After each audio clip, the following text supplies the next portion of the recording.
Hey everyone, this is another episode of Outside the Lanes with IU Track and Field. Today we are here with Kind Butler. He is a former IU track and field athlete. While he was here at IU, he was a 7-time All-American and a 3-time Big Ten champion. And now he gets to add to all of that. He is a world champion. He was a member of the 4x4 USA team who set the world indoor record in Sopot, Poland about 2 or 3 weeks ago. Can you tell us a little bit about that experience and just how it feels to be the best in the world, like historically even? That's crazy. To be the best in the world, it's weird. It's kind of like I want more. You know, I've done this so far. How can you get more? I don't know. You know, maybe individually, but the experience was amazing.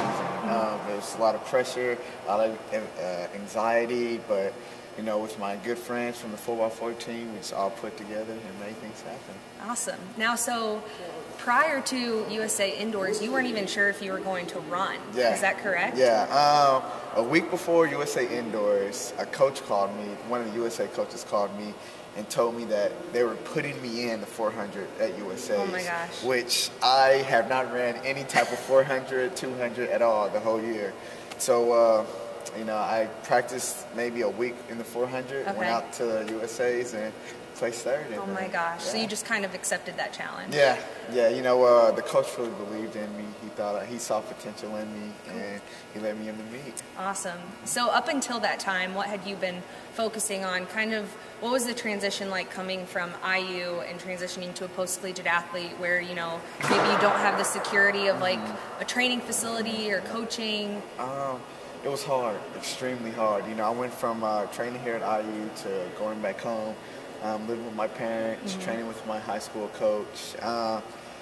The process, I had it was nothing really organized per se. I had to wake up at my own time, practice at my own time, lifting, different lifts. It was just, that transition was extremely hard for me, but, you know, I wanted it more than anything.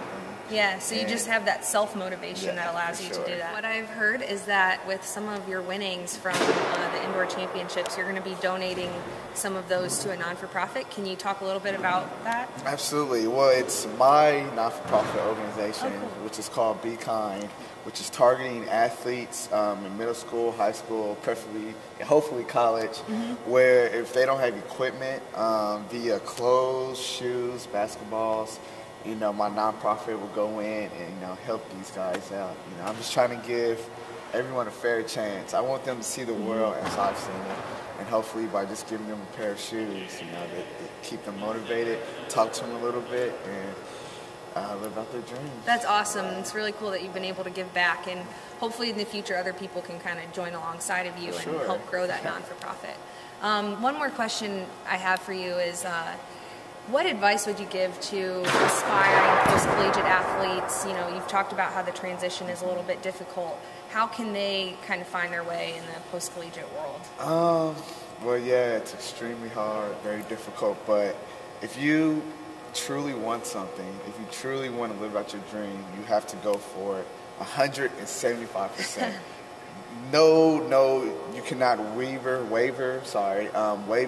It's one good path, one goal, and you just have to go for it. No matter how lonely you become, how much pain you're in, you just have to do it. Awesome. And if you truly want it, just live it out. Live all your dreams. Well, thanks. You've been a really good example to all of us, and we're really proud of you, so we look forward to seeing you in outdoor. Good luck. Thank you. I'm going to need it. To beat a monster, you have to become a monster. That's the only way. And as soon as that gun went off, wow, we knew it. We knew we was going to break the world record as soon as we did it. So it's the best feeling in the world.